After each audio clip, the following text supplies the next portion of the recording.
ప్రభునందు ప్రియులారా, ప్రభు అయిన యేసుక్రీస్తు నామములో మీకు శుభములు వందనాలు తెలియజేస్తూ ఉన్నాను.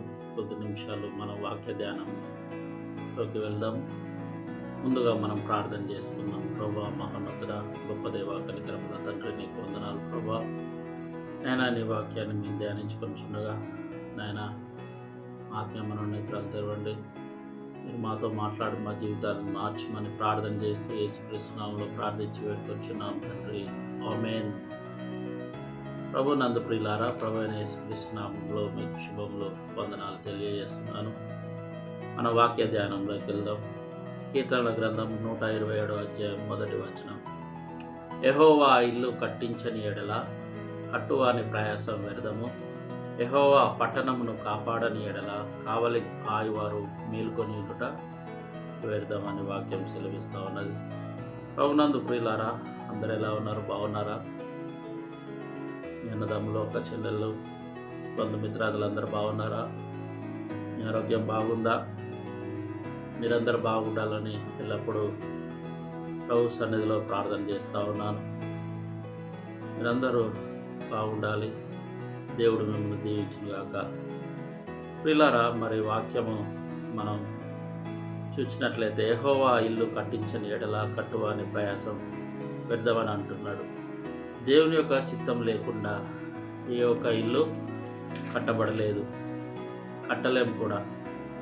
ప్రియులారా, మరి ఇల్లు కట్టాలి అని అనుకున్నప్పుడు దానికి కావాల్సిన సమస్తమును మనం సమకూర్చుకోవడం జరుగుతూ ఉంటుంది. సమకూర్చుకోవడం జరిగినా కానీ కొన్నిసార్లు మనము ఇల్లు కట్టలేం. ప్రియులారా, చాలామంది ఇల్లు కట్టుకోవాలనే ఆశ ఉంటుంది, సొంత ఇల్లులో ఉండాలనే ఆశ ఉంటుంది. కొంతమంది ఇల్లు మొదలుపెట్టి మధ్యలోనే ఆపివేస్తూ ఉంటారు. ప్రభునందు ప్రియులారా, ఇల్లు అనే ఆశ చాలా గొప్పది. సొంత ఇల్లు అనే ఆశ చాలా గొప్పది. అందుకనే ప్రభుత్వం వారు కూడా అన్ని లేని వారికి ప్రభుత్వం తరఫున ఇల్లు కట్టిస్తూ ఉంటారు. ఇల్లు కట్టుకోవాలంటే చాలా ప్రయాసపడాల్సి వస్తూ ఉంటుంది. ప్రభునందు ప్రియులారా, మరి ఇల్లు కట్టుకున్న తర్వాత కొంతమంది ఏం చేస్తూ ఉంటారంటే ఆ ఇంట్లో ఉండలేరు. పెద్ద పెద్ద బంగ్లాలు, పెద్ద పెద్ద మేడలు, మిద్దెలు కడతా ఉంటారు. మనం చూస్తూ ఉంటాము. అవన్నీ కిరాయికి ఇస్తూ ఉంటారు కదా. చాలామంది ఇల్లు కట్టుకొని అందులో నివసించలేకపోతూ ఉంటారు. ప్రభునందు ప్రియులారా, ఒక కుటుంబము కట్టబడాలి అంటే అది దేవుని చిత్తమై ఉండాలి. ఓకే, ఇల్లు కట్టుకున్నప్పుడు దాంట్లో నివసించాలి కదా. దాంట్లో నివసించి మరి హాయిగా సుఖంగా ఉండాలంటే దేవుడు ఆ కుటుంబాన్ని కట్టాలి. మనుషులు కుటుంబాన్ని కట్టలేరు, దేవుడే కుటుంబాన్ని కట్టాలి. లేకుంటే మన ప్రయాసం వ్యర్థమని దేవుడు సెలవిస్తా ఉన్నాడు. ప్రభునందు ప్రియులారా, ఈ యొక్క సమయంలో మనం వాక్యాన్ని ధ్యానించినట్లయితే ముఖ్యంగా ఇల్లు కట్టుకొని మనం అందులో నివసించాలి, ఆనందంగా జీవించాలి అంటే ముందు కుటుంబ యజమాని భక్తిపరుడై దేవుని యందు భయభక్తులు గలవాడై జీవించాలి.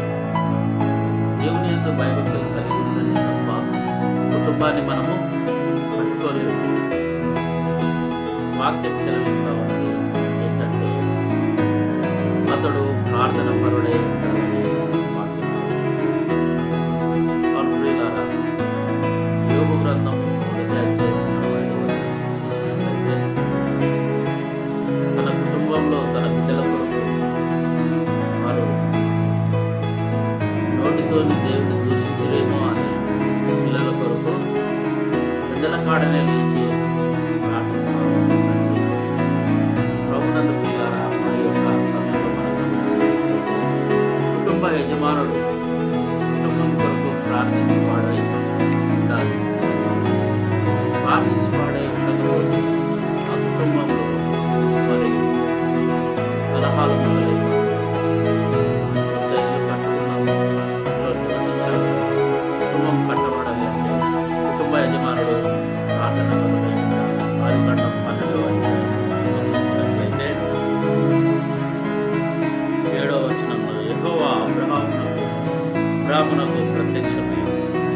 సంతానమునకు ఈ దేశం ఇచ్చేదని చెప్పగా అతడు తనకు ప్రత్యక్షమైన యెహోవా ముందు బలిపీఠము కట్టెను. పిల్లరా గమనించినట్లయితే 9వ వచనం చూస్తే యెహోవాకు బలిపీఠం కట్టి యెహోవా నామమున ప్రార్థన చేశారు. ప్రతి ఒక్క కుటుంబంలో ప్రార్థనా బలిపీఠం అనేది ఉండాలి. ఈ ప్రార్థన అనే బలిపీఠము మన కుటుంబంలో లేకపోతే పిల్లరా ఆ కుటుంబము కట్టుకోవడం చాలా కష్టమవుతూ ఉంటుంది. ప్రార్థన ద్వారా కుటుంబాన్ని మనం కట్టుకోవాలని దేవుడు సెలవిస్తా ఉన్నాడు. రెండవదిగా 1 కొరింథీయులకు రాసిన పత్రిక 4వ అధ్యాయం 2వ వచనంలో వాక్యం సెలవిస్తుంది, మరియు గృహ నిర్వాహకులలో ప్రతివాడు నమ్మకమైన వాడుగా ఉండాలి. గృహ నిర్వాహక పనులలో, గృహ నిర్వాహకత్వంలో నమ్మకమైన పరిచారకుడు, కుటుంబ యజమానుడు అనేవాడు నమ్మకమైన వాడుగా ఉండాలి. అన్నిటి విషయంలో, మరి కుటుంబ విషయంలో, మరి పిల్లల విషయంలో, తల్లిదండ్రుల విషయంలో, డబ్బుల విషయంలో, అన్నిటి విషయంలో కుటుంబ యజమానుడు నమ్మకమైన పరిచారకుడు ఉండాలి. పిల్లారా మనం మోషేను గమనించినట్లయితే సంఖ్యాకాండం 12వ అధ్యాయం 2వ వచనం సెలవిస్తుంది, నా సేవకుడైన మోషే అతడు నా ఇల్లు అంతటిలో నమ్మకమైన వాడు అని దేవుడు సెలవిస్తాడు. దేవుడు పలుకుతా ఉన్నాడు. మోషే మరి 6 లక్షల కాల్బహాలను మరి నడిపించేవాడు, నాయకుడై ఉన్నాడు. ఈ 6 లక్షల కాల్బహాలంలో మరి నడిపించేటప్పుడు అతడు దేవుని మీద ఆధారపడ్డాడు. తన ప్రజల ఎదుట మరి తాను నమ్మకంగా జీవించాడు. దేవుని ఎదుట కూడా నమ్మకంగా జీవించి తనకు అప్పగించిన 6 లక్షల కాలం అతడు నమ్మకంగా దేవుని కొరకు కాచినట్టుగా చూస్తున్నాం. మరి మన కుటుంబాలలో కూడా దేవుని కొరకు మరి మన కుటుంబాన్ని నమ్మకమైన పరిచారకులు రాయాలి. ఎవరు తప్పిపోతా ఉన్నారో చూడాలి, ఎవరు మరి ఎలా ఉన్నారో వారిని గమనించాలి. అనారోగ్యం పాలైనారా, మరి వారు ఏ విధంగా ఉన్నారు, వారి ఆరోగ్య వారి స్థితిగతులు ఏంటి, మనం ఎల్లప్పుడూ వారిని గమనిస్తూ కుటుంబాన్ని కుటుంబ పక్షాన మనం నమ్మకమైన వారంగా మనం జీవించాలి. చెప్తా ఉంటాం. 3వదిగా యెహోషువ మనం గమనించినట్లయితే మరి యెహోషువ వారి మీదకి యుద్ధానికి మరి వెళ్ళేటప్పుడు వారు ఒక దగ్గరికి యుద్ధానికి వెళ్ళేటప్పుడు వారు ఓడిపోతా ఉన్నారు. ఎందుకు ఓడిపోతా ఉన్నారంటే ఆకాను మరి శాపగ్రస్తమైనది తీసుకొని తన గుడారము మధ్యలో దాచిపెట్టుకొని, ఎప్పుడైతే ఇశ్రాయేలుల ప్రజల మధ్యలో ఆకాను పాపం చేస్తాడో, తన దొంగతనం చేస్తాడో, ఆ దొంగతనాన్ని బట్టి ఇశ్రాయేలు విజయం అనేది రాదు. ఈ హాయి దేశము చిన్న దేశం, ఆ చిన్న దేశం మీద వాళ్ళని ఓడిద్దామని గర్వంతో వెళ్తే ఇశ్రాయేల్ ప్రజలే మరి ఓడిపై తిరిగి వస్తూ ఉంటారు. అయ్యో ప్రభువా అని దేవుడి దగ్గర మొరపెట్టినప్పుడు దేవుడు అంటా ఉంటాడు, మీలో పాపం ఉన్నది, నా దగ్గర ఏడుస్తారు, రేపు అందరూ నా ముందు పట్టుబడినప్పుడు పిల్లరా మరి వారిని రాళ్లతో కొట్టి చంపడం జరుగుతుంది. మన కుటుంబంలో కూడా మరి విజయవంతమైన జీవితం అన్నిటి విషయాలలో విజయాన్ని మనం పొందుకోవాలి. అన్నిటి విషయాలలో మనము విజయాన్ని సాధించాలి, గెలవాలి.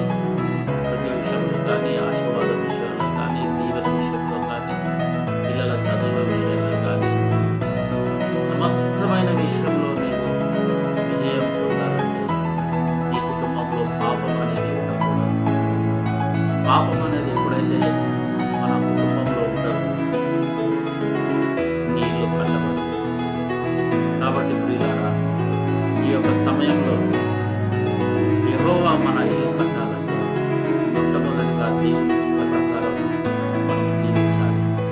రెండవదిగా మనము ప్రార్థన పరులుగా ఉండాలి. మూడవదిగా గృహ నిర్వాహకత్వంలో నమ్మకమైన పరిచారకులుగా మనం జీవించాలి. నాలుగవదిగా మన కుటుంబంలో శాపగ్రస్తమైనది పాపం అనేది